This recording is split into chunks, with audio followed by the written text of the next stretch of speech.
மனித மனம் எப்படி திடீரென தன் இயல்பு நிலையிலிருந்து விலகி முற்றிலும் சம்பந்தமே இல்லாத ஒரு புதிய விசித்திரமான உலகத்திற்குள் நுழைகிறது என்று நீங்கள் எப்போதாவது யோசித்திருக்கிறீர்களா? உண்மையில இது ரொம்பவே ஆழமான ஒரு கேள்வி. இதுதான் இன்னைக்கு நாம விரிவாக பார்க்க போறோம். ஆமா. இப்போ ஒருத்தருக்கு கை உடைந்து விட்டது என்று வைத்துக் கொள்வோம். மருத்துவரிடம் போனால் அவர் ஒரு எக்ஸ்ரே எடுத்து பார்த்து உடைந்த எலும்பை சுட்டிக்காட்டி, இதோ இங்கேதான் எலும்பு முறிந்திருக்கிறது, இதற்கு மாவு கட்டு போட வேண்டும் என்று மிக தெளிவாக சொல்வார். கண்டிப்பா. அது ஒரு இயந்திரத்தை பழுது பார்ப்பது போல மிகவும் வெளிப்படையானது. அதேதான். ஆனால் மனித மூளை மற்றும் மனநலச் சிக்கல்கள் என்று வரும்போது, அதுவும் குறிப்பாக மனச்சிதைவு அல்லது ஸ்கிட்சோஃப்ரேனியா போன்ற விஷயங்களை ஆராயும் போது அந்த எக்ஸ்ரே இயந்திரங்கள் வேலை செய்வதில்லை. மூளையில் இருக்கும் ஏதோ ஒரு ரசாயனம் குறைந்து விட்டதா அல்லது நம் மனதின் ஆழத்தில் நடக்கும் ஒரு பெரிய போராட்டத்தின் வெளிப்பாடா இந்த மனநோய்? இதை தெரிந்து கொள்ள நாம் புகழ்பெற்ற மனநல நிபுணர் C.G. யங் எழுதிய மனநோய்களின் உளவியல் தோற்றம் என்ற வரலாற்றுச் சிறப்புமிக்க ஆய்வுக்குள் நுழையப் போகிறோம். மூளையா மனமா என்ற பல நூற்றாண்டுகால விவாதத்தை யங் எப்படி புரட்டி போட்டார் என்பதுதான் இன்றைய நம்முடைய இந்த ஆழ்ந்த அலசல். சரி, இதை கொஞ்சம் விரிவாக பார்ப்போம். யங்கின் சிந்தனைகள் ஏன் இவ்வளவு முக்கியமானது என்பதை நம்ம புரிந்து கொள்ள வேண்டியிருக்கு. ஆமாம், யங்கின் கண்டுபிடிப்புகள் ஏன் மனநல மருத்துவ உலகியே உலுக்கியது என்பதை நாம் முழுமையாக புரிந்து கொள்ள வேண்டுமென்றால் நாம் கொஞ்சம் பின்னோக்கி பயணிக்க வேண்டும். அதாவது 19ஆம் நூற்றாண்டுக்கு செல்ல வேண்டும். அந்த காலகட்டத்துல மனநல மருத்துவம் எப்படி இருந்தது? அப்போ மனநல மருத்துவம் ஒரு மிக உறுதியான நம்பிக்கையை கொண்டிருந்தது. மனநோய்கள் என்பவை மூளையின் நோய்கள் மட்டுமே என்பதுதான் அந்த நம்பிக்கை. ஓ, மூளை சம்பந்தப்பட்ட உடல் ரீதியான நோய்னு நம்புனாங்களா? அதேதான். எஸ்க்ரோல், பால் வார்னிகே போன்ற அப்போதைய புகழ்பெற்ற மருத்துவர்கள் எல்லாம் ஒரு மனிதன் மனநலம் பாதிக்கப்படுகிறான் என்றால் அவனுடைய மூளையும் கட்டாயம் ஏதோ ஒரு தசை சிதைந்திருக்க வேண்டும் அல்லது மூளை செல்கள் அழுகியிருக்க வேண்டும் என்று ஆழமாக நம்பினார்கள். அதாவது அவங்க உடற்கூறியல் ரீதியாகவே அணுகியிருக்காங்க. கண்டிப்பா. அவர்கள் இறந்த நோயாளிகளின் மூளையை எடுத்து நுண்ணோக்கிகள் வழிய வைத்து எந்த செல் பழுதாகியிருக்கிறது என்று இரவு பகலாக தேடிக் கொண்டிருந்தார்கள். அனாட்டமி மூலமாக மனநோயை நிரூபித்து விடலாம் என்று நினைத்தார்கள். உன்னிடம் அப்படியென்றால் மனதுக்குள் என்ன நடக்கிறது, அந்த நோயாளிக்கு என்னென்ன கஷ்டங்கள் இருந்தன என்பதை பற்றி அவர்கள் கவலைப்படவே இல்லையா? உண்மையிலே அவர்கள் அதை முற்றிலுமாக புறக்கணித்து விட்டார்கள் என்றுதான் சொல்ல வேண்டும். இது கேட்பதற்கு எப்படி இருக்கிறது என்றால், ஒரு லேப்டாப்ல பிரவுசர் வேலை செய்யவில்லை, ஏதோ சாஃப்ட்வேர் வைரஸ் வந்துவிட்டது என்பதற்காக அந்த லேப்டாப்பை சுத்தியலால் உடைத்து அதிலிருக்கும் மதர் போர்டை மைக்ரோஸ்கோப்பில் வைத்து ஆராய்வதைப் போல இருக்கிறது. மிகச் சரியான ஒப்பீடு. சாஃப்ட்வேர்ல உள்ள பிரச்சனையை விட்டுவிட்டு ஹார்ட்வேரை ஆராய்வதால் என்ன பயன் கிடைக்கப் போகிறது? மருத்துவ உலகம் அந்த தவறைத்தான் பல ஆண்டுகளாக செய்து கொண்டிருந்தது. மூளை தொடர்பான உடல் ரீதியான ஆர்கானிக் காரணங்களை மட்டுமே அவர்கள் தேடினார்கள். மனிதனின் உணர்வுகள், அவனுடைய வலிகள் போன்ற உளவியல் ரீதியான காரணங்களை அவர்கள் முற்றிலுமாக புறக்கணித்து விட்டார்கள். அப்போ இந்த இடத்துல தான் யங் தன்னுடைய மாற்று கருத்தை முன்வைக்கிறாரா? ஆமாம், இந்த இடத்துல தான் C.G. யங் ஒரு மிகப்பெரிய குண்டை தூக்கி போட்டார். அப்போதெல்லாம் ஸ்கிசோஃப்ரினியாவை டிமென்ஷியா ப்ரீகாக்ஸ் என்று அழைப்பார்கள். யங் தன்னுடைய நீண்ட கால ஆய்வுக்கு பிறகு ஒரு உண்மையைச் சொன்னார். அது என்ன உண்மை? அதாவது 70 முதல் 80% ஸ்கிசோஃப்ரேனியா நோயாளிகளின் மூளையில் எந்த விதமான உடற்கூறியல் சிதைவுகளும் இல்லை என்பதை அவர் ஆணித்தரமாக நிரூபித்தார். அவர்களுடைய மூளை செல்கள் மிக ஆரோக்கியமாகவே இருந்தன. வாவ்! அதாவது ஹார்ட்வேர் 100% சரியாக இருக்கிறது, ஆனால் சிஸ்டம் வேலை செய்யவில்லை. அதேதான். அப்படியென்றால் மூளையில் எந்த பிரச்சனையும் இல்லை என்றான பிறகு ஒரு சாதாரண மனிதனை பைத்தியக்காரத்தனத்தின் உச்சிக்கு கொண்டு செல்வது எது? மூளை காரணம் இல்லை என்றால் அந்த உளவியல் தோன்றுதல் எங்கே இருந்து வருகிறது? இங்குதான் யங் உளவியலின் மிக முக்கியமான ஒரு கருத்தாக்கத்தை அறிமுகப்படுத்துகிறார். அதை அவர் உணர்வுகளால் பின்னப்பட்ட காம்ப்ளெக்ஸ் என்று அழைக்கிறார். ஆங்கிலத்தில் ஃபீலிங் டோன்ட் காம்ப்ளெக்ஸ் என்று சொல்வார்கள். உணர்வுகளால் பின்னப்பட்ட காம்ப்ளெக்ஸ் அப்படின்னா என்ன?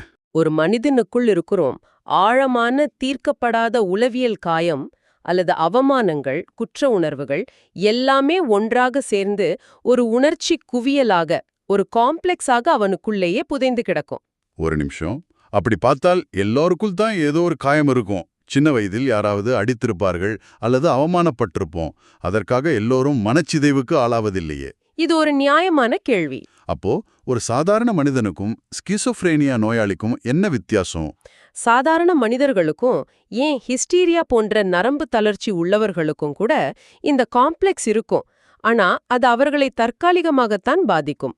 அவர்கள் கோவப்படுவார்கள், அழுவார்கள், பிறகு நிதானத்திற்கு வந்துவிடுவார்கள். அதாவது அவங்களோட அடிப்படை ஆளுமை சிதையாமல் அப்படியே இருக்கும் இல்லையா? ஆமாம். ஆனால் ஸ்கிசோஃப்ரேனியாவில் இந்த காம்ப்ளெக்ஸ் என்பது ஒரு கேன்சர் செல் போல செயல்படும். அது உள்ளே இருந்து வளர்ந்து அந்த நபரின் ஒட்டுமொத்த ஆளுமையையே அழித்து மனதை முழுமையாக தன் கட்டுப்பாட்டிற்குள் கொண்டு வந்துவிடும். அடக்கடவுளே, அப்போ அந்த நபர் நிஜ உலகத்துடனான தன் தொடர்பை முற்றிலுமாக இழந்து விடுவாரா? கண்டிப்பா. யங்கின் ஆய்வுகளில் வரும் ஒரு பெண்ணின் வழக்கு இதை மிக தெளிவாக விளக்கும். அந்த பெண்ணை பற்றி நான் படித்திருக்கிறேன். ஆனால் எனக்கு அதில் ஒரு சின்ன சந்தேகம் இருக்கிறது. அந்த பெண் தன்னுடைய தோழியுடன் ஒரு சின்ன சண்டை போடுகிறாள். அந்த தோழி இவரை பார்த்து நீ ஒரு பைத்தியம் என்று திட்டிவிடுகிறாள். உடனே இந்த பெண் உண்மையிலே ஒரு மனநல நோயாளியாக மாறிவிடுகிறாள். ஆமாம், அதுதான் அந்த வழக்கு. தினமும் ரோட்ல போகும் எத்தனையோ பேர் ஒருவரை அப்படி திட்டிக் கொள்கிறார்கள். இந்த ஒரு வார்த்தை எப்படி அந்த பெண்ணை 2 மாதங்கள் மருத்துவமனையில் அனுமதிக்கப்படும் அளவுக்கு தொடர் பிரமைகளுக்குள் தள்ளியது? இப்ப அது வெறும் ஒற்றை வார்த்தை அல்ல, அது ஒரு சாவி. அந்த பெண்ணின் வாழ்க்கை பின்னணியை யங் ஆராய்ந்த போதுதான் அது புரிந்தது. அந்த பெண்ணுக்குள் பல ஆண்டுகளாக தீர்க்கப்படாத ஒரு குற்ற உணர்வு, ஒரு மிகப்பெரிய காம்ப்ளெக்ஸ் ஆழமாக புதைந்து கிடந்தது. ஓ, அவங்களுடைய கடந்த கால தோல்விகள் தான் காரணமா? அதேதான். அவள் தன் நிஜ வாழ்க்கையில் பல தோல்விகளை சந்தித்திருந்தாள். அவளைப் பொறுத்தவரை பைத்தியம் என்ற வார்த்தை சாதாரண வசைச்சொல் அல்ல. அது அவளுடைய தோல்விகளை, அவளுடைய இயலாமையை நேரடியாக தாக்கும் ஒரு ஆயுதம். அப்போ அந்த தோழி எதேச்சியாக சொன்ன அந்த வார்த்தை அவளுக்குள் தூங்கிக் கொண்டிருந்த அந்த பெரிய உணர்ச்சி குவியலை தட்டி எழுப்பிவிட்டதா? ஆமாம். பைத்தியம் என்றால் என்னவென்று உனக்கு காட்டுகிறேன் என்று அவளுடைய மனம் கிளர்ந்தெழுந்தது. அவளால் அந்த வலியை நிஜத்தில் எதிர்கொள்ள முடியாததால் அவளுடைய மனம் முற்றிலுமாக நிஜத்தை விட்டு விலகி பிரமைகளுக்குள் தஞ்சம் புகுந்துவிட்டது. ஓ, அப்படியென்றால் பிரச்சனை மூளையில் திடீரென உருவாவது இல்லை. உள்ளே பல ஆண்டுகளாக காய்ந்து போய் கிடக்கும் ஒரு வெடிமருந்து, வெளியிலிருக்கும் ஏதோ ஒரு மோசமான சூழ்நிலை அல்லது ஒற்றை வார்த்தை என்ற நெருப்புப் பொறி படும்போது வெடித்துச் சிதறுகிறது இல்லையா? மிக துல்லியமாகச் சொன்னீர்கள். இதனாலதான் யங் ஒரு நோயாளியின் சூழ்நிலைக்கு, அதாவது மில்லியோ என்பதற்கு அதிக முக்கியத்துவம் கொடுத்தார். மனநல மருத்துவமனைகள் எப்படி இருக்க வேண்டும் என்பதை அவர் மாற்றிக் காட்டினார். அந்த காலத்து மருத்துவமனைகள் எப்படி இருந்தது? அக்காலத்தில் இருந்த மருத்துவமனைகளை பார்த்தீர்கள் என்றால் அவை முரட்டுத்தனமான நோயாளிகளை அடைத்து வைக்கும் இருண்ட சிறைச்சாலைகளைப் போல இருந்தன. அங்கே நோயாளிகளுக்கு சுதந்திரமில்லை, வெளிச்சமில்லை. அத்தகைய மோசமான சூழ்நிலைகளில் நோயாளிகளின் காம்ப்ளெக்ஸ் மேலும் தீவிரமடைந்து அவர்கள் கட்டுப்படுத்த முடியாத அளவுக்கு ஆக்ரோஷமாக மாறுகிறார்கள் என்பதை யங் கவனித்தார். வாவ், அப்போ சூழல்தான் அந்த நோயை அதிகப்படுத்துகிறது. ஆமா, அதை மாற்றி நோயாளிகளை பூக்கள் வைத்த ஜன்னல்கள் உள்ள நல்ல சுதந்திரமான அமைதியான சூழலுக்கு மாற்றியபோது அவர்கள் எந்த மருந்தும் இல்லாமலேயே மெல்ல மெல்ல இயல்பு நிலைக்கு திரும்புவதை பார்த்தார். இது மிகப்பெரிய ஆச்சரியம். ஏனென்றால் ஸ்கிசோஃப்ரீனியா என்பது மூளை செல்கள் அழிந்து போகும் ஒரு நோய் என்று அவர்கள் நம்பியிருந்தார்கள் என்றால் இந்த உண்மை அதை அப்படியே சுக்குநூறாக உடைக்கிறதே. கண்டிப்பா உடைக்கிறது. நிஜமாகவே மூளை செல்கள் அழிந்து போயிருந்தால் வெளியிலிருக்கும் பூக்களும் சுதந்திரமான காற்றும் எப்படி ஒரு நோயை குணப்படுத்த முடியும்? உடைந்த எலும்பை ஒரு அழகான பூ குணப்படுத்த முடியாதல்லவா? அதேதான் யுங்கின் தர்க்கமும். ஒரு மனிதனின் மனநோயை சூழ்நிலை கூட்டவும் குறைக்கவும் செய்கிறது என்றால் அந்த நோயின் ஆணிவேர் நிச்சயமாக மூளையின் அனாட்டமியில் இல்லை, அது மனிதனின் உளவியலில்தான் இருக்கிறது என்பதை அவர் ஆணித்தரமாக நிலைநிறுத்தினார். சரி, அது உளவியல் ரீதியான பிரச்சனை என்பதை ஏற்றுக்கொள்கிறேன். ஆனால் என் அடுத்த கேள்வி, ஏன் இந்த நோயாளிகள் காணும் பிரமைகள், அதாவது அந்த ஹலூசினேஷன்ஸ் அத்தனை விசித்திரமாக இருக்கின்றன? அது எப்படி விசித்திரமா இருக்குன்னு கேக்குறீங்க? அதாவது யாரோ ஒருவர் நம்மை திட்டினால் நாம் கோபப்படுகிறோம். ஆனா இவர்கள் ஏன் தங்களை ஒரு கடவுளாகவோ அல்லது உலகை காக்க வந்த இரட்சகளாகவோ நினைத்துக் கொள்கிறார்கள்? ஏன் அவர்கள் அன்றாட விஷயங்களைப் பற்றி பிதற்றாமல் ஏதோ புராண கதைகளில் வருவது போல பேசுகிறார்கள்?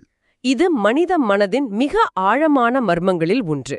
இதை விளக்க யங் பியோர் ஜானட் என்ற பிரெஞ்சு உளவியாளரின் ஒரு கோட்பாட்டை பயன்படுத்துகிறார். அதன் பெயர் அபாஸ்மெண்ட் டு நிவோ மென்டல், அதாவது மனதின் விழிப்புணர்வு நிலை குறைதல். விழிப்புணர்வு நிலை குறைதல் என்றால் சரியாக என்ன நடக்கும்? சாதாரணமாக நாம் விழித்திருக்கும்போது நம்முடைய ஈகோ, அதாவது நம் நனவு மனம் ஒரு வாட்ச்மேன் போல செயல்படும். எது சரி எது தவறு, நாம் எங்கே இருக்கிறோம் என்ற லாஜிக் அதற்கு தெரியும். ஆனால் இந்த நோயாளிகளுக்கு கடுமையான மன உளைச்சல் ஏற்படும்போது அந்த வாட்ச்மேன், அதாவது ஈகோவின் விழிப்புணர்வு நிலை பலவீனமடைந்து கீழே இறங்குகிறது. ஈகோ பலவீனமடையும் போது உள்ளே என்ன நடக்கிறது? ஈகோ என்ற கட்டுப்பாடு விலகியவுடன் நம்முடைய நனவிழி மனம், அதாவது அன்கான்ஷியஸ் மைண்ட், எந்த தடையுமின்றி மேலே பொங்கி எழுகிறது. எளிதாக சொல்ல வேண்டுமென்றால் அவர்கள் விழித்திருக்கும் போதே கனவு காணத் தொடங்குகிறார்கள். விழித்திருக்கும் போதே கனவு காண்கிறார்களா? ஆமாம். ஆனால் இங்கேதான் யங் இன்னொரு பெரிய உண்மையை கண்டுபிடித்தார். அவர்கள் காணும் கனவுகள் அவர்களுடைய தனிப்பட்ட வாழ்க்கையின் நினைவுகள் மட்டுமல்ல, அந்த நனவிழி மனதின் ஆழத்தில் பல ஆயிரம் ஆண்டுகளாக மனிதகுலம் கடந்து வந்த ஆதி நினைவுகள் புதைந்து கிடக்கின்றன. அட, இததான் அவர் கலெக்டிவ் அன்கான்ஷியஸ் என்று அழைத்தாரா? மிகச்சரி. அதில் பழங்கால புராணங்கள், மாயாஜாலங்கள், கடவுள்கள் போன்ற ஆதிகால குறியீடுகள் இருக்கின்றன. இதையே ஆர்க்கிடைப்ஸ் என்கிறார்கள். அடக்கடவுளே, அப்படியென்றால் ஒரு மனிதனின் ஈகோ தூங்கச் செல்லும்போது அவனுக்குள் உறங்கிக் கொண்டிருக்கும் பல ஆயிரம் பழங்கால மனிதர்கள் விழித்துக் கொள்கிறார்களா? உண்மையில் அப்படிதான் சொல்லணும். யங்கின் ஆய்வில் ஷேஃபர் என்ற நோயாளியின் வழக்கை படித்தேன். அவர் தன்னை கடவுளோடு நேரடியாக பேசுபவராகவும் பிரபஞ்சத்தை தன் தோள்களில் சுமப்பவராகவும் நம்பினார். அவர் ஏதோ ஒரு ஐரோப்பிய மருத்துவமனையில் சாதாரண அறையில் உட்கார்ந்து கொண்டு தான் ஒரு பிரபஞ்ச சக்தி என்று நம்புவதற்கு இதுதான் காரணமா? ஆமா. இதை ஒரு பரந்த கண்ணோட்டத்தோடு இணைத்து பாருங்கள். ஆதிகால மனிதர்கள் மன நோயாளிகளை பார்த்து ஏன் தெய்வம் வந்தவர்கள் அல்லது ஆவி பிடித்தவர்கள் என்று நினைத்தார்கள் என்று இப்போது புரிகிறதா? ஓ, இப்போ ரொம்ப தெளிவா புரியுது. ஏனென்றால் அந்த நோயாளிகள் பயன்படுத்தும் வார்த்தைகள், அவர்கள் காணும் பிரமைகள் எல்லாமே மனித குலத்தின் அந்த ஆதி நினைவுகளோடு தொடர்புடையதாக இருந்தது. நிஜ வாழ்க்கையின் வழிகளை எதிர்கொள்ள முடியாமல் ஒரு நோயாளி தவிக்கும்போது அவனுடைய மனம் அவனை காப்பாற்ற ஒரு பிரம்மாண்டமான தற்காப்பு அரணை உருவாக்குகிறது. அந்த அரண் தான் இந்த புராண கதைகளா? ஆமா. அதில் அவனை ஒரு கதாநாயகனாகவோ அல்லது கடவுளாகவோ மாற்றி நிஜ உலகன் சிறுமைகளிலிருந்து அவனை காப்பாற்றுகிறது. ரொம்ப பெரிய விஷயத்தை இவ்வளோ எளிமையாக சொல்லிட்டீங்க. ஆனால் எனக்கு இங்குதான் ஒரு பெரிய முரண்பாடு தோன்றுகிறது. என்ன முரண்பாட்டை சொல்லுங்க. எனக்கு இதில் ஒரு உறுதியான விளக்கம் வேண்டும். இது எல்லாமே மனம் சம்பந்தப்பட்ட விஷயம். ஈகோவுக்கும் நனவிலி மனதுக்கும் நடக்கும் போராட்டம் என்கிறீர்கள். ஆனால் பல ஸ்கிசோஃப்ரீனியா நோயாளிகளை பல ஆண்டுகள் கழித்தவர்களுடைய மூளையை ஸ்கேன் செய்து பார்த்தால் நிஜமாகவே சில நிரந்தர பாதிப்புகள், சில மூளை செல்கள் சுருங்கி போயிருப்பதை காண்கிறார்களே. அது உண்மைதான். எல்லாமே மனதளவில் என்றால் மூளை ஏன் உடல் ரீதியாக பாதிக்கப்பட வேண்டும்? அப்படியென்றால் யங் மீண்டும் அந்த பழைய மூளை பாதிப்பு தியரிக்கு திரும்பி செல்கிறாரா? உணர்ச்சிகள் எப்படி மூளையை அழிக்கும் அளவுக்கு மாற முடியும்? இது மிக சிறப்பான கேள்வி. இதைத்தான் யங் தன்னுடைய நுட்பமான இரட்டை அணுகுமுறையாக விளக்குகிறார். டியூவல் எட்டியாலஜி என்று சொல்வார்கள். இதை நச்சுப்பொருள் கோட்பாடு, அதாவது டாக்சின் ஹைப்போதெசிஸ் என்று அழைப்பார்கள். டாக்சின் ஹைப்போதெசிஸ், இத கொஞ்சம் விளக்கமாக சொல்ல முடியுமா? கண்டிப்பா. இதை உயிரியல் ரீதியாக புரிந்து கொள்ள முயல்வோம். ஒரு மனிதனுக்குள் நடக்கும் தீவிரமான உணர்ச்சிகரமான போராட்டம் ஒரு நாள் 2 நாள் அல்ல, பல மாதங்கள் பல ஆண்டுகள் தொடர்கிறது என்று வைத்துக்கொள்வோம். அந்த அதீத மன அழுத்தம் உடலுக்குள் என்ன செய்யும்? கட்டாயம் ஏதோ ரசாயன மாற்றங்களை ஏற்படுத்தும் இல்லையா? அதேதான். அது மூளையில் ரசாயன மாற்றங்களை ஏற்படுத்தும். கார்ட்டிசோல் போன்ற மன அழுத்த ஹார்மோன்கள் அளவுக்கு அதிகமாக சுரக்கும். இந்த ரசாயன மாற்றங்கள் நாளடைவில் ஒரு விதமான நச்சுப் பொருளாக மாறி மூளைக்குள் தேங்கத் தொடங்குகிறது. அந்த நச்சுப்பொருள் தான் மெல்ல மெல்ல மூளை செல்களை சிதைத்து மனச்சிதைவை நிரந்தரமாக்குகிறது. வாவ், இது உண்மையிலேயே மனதை குழப்பும் அளவுக்கு பிரமாண்டமான ஒரு விளக்கம். அதாவது மூளை பாதிப்பு என்பது நோய்க்கான காரணமல்ல, அது அந்த உளவியல் போராட்டத்தின் விளைவு. மிகச் சரியாக புரிந்து கொண்டீர்கள். நான் முதலில் பேசிய அந்த ஹார்ட்வேர் சாஃப்ட்வேர் உதாரணத்தை மீண்டும் எடுத்தா, சாஃப்ட்வேரில் உள்ள வைரஸ் நீண்ட நாட்களாக தொடர்ந்து இயங்கி ப்ராசஸரை ஓவர்ஹீட் செய்து இறுதியில் ஹார்ட்வேரையே உருக்கிவிடுகிறது இல்லையா? மூளை செல்கள் சிதைவது தொடக்க புள்ளி அல்ல, அது அந்த போராட்டத்தின் இறுதி விளைவு. அதேதான், மூளை பாதிப்பு என்பது எண்ட் ஸ்டேஜ். அதனாலதான் ஆரம்ப நிலையில் உள்ள மனச்சிதைவு நோயாளிகளுக்கு உளவியல் சிகிச்சை மிகப்பெரிய பலனளிக்கிறது என்று யங் அடித்துச் சொல்கிறார். ஆரம்பத்திலேயே கண்டுபிடித்தால் காப்பாற்ற முடியுமா? கண்டிப்பா முடியும். மூளை செல்களில் அந்த ரசாயன நச்சுப்பொருள் நிரந்தர பாதிப்பை ஏற்படுத்துவதற்கு முன்பே அவர்களுக்கு உளவியல் ரீதியான சிகிச்சையை கொடுத்தால் அவர்களை முற்றிலுமாக காப்பாற்ற முடியும். அந்த உளவியல் சிகிச்சை எப்படி செயல்படும்?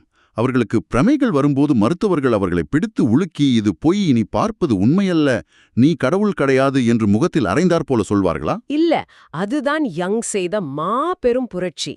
மற்ற மருத்துவர்கள் நோயாளிகளின் பிரமைகளை வெறும் பைத்தியக்காரத்தனம் என்று ஒதுக்கிய போது யங் அந்த பிரமைகளை மதித்தார். நோயாளிகளுக்கு அவர்களின் பிரமைகளின் அர்த்தத்தை அவர் கற்றுக் கொடுத்தார். பிரமைகளின் அர்த்தத்தை கற்றுக் கொடுத்தாரா? அது எப்படி? நீ காணும் இந்த குறியீடுகள் உனக்கு உணர்த்த வருவது என்ன?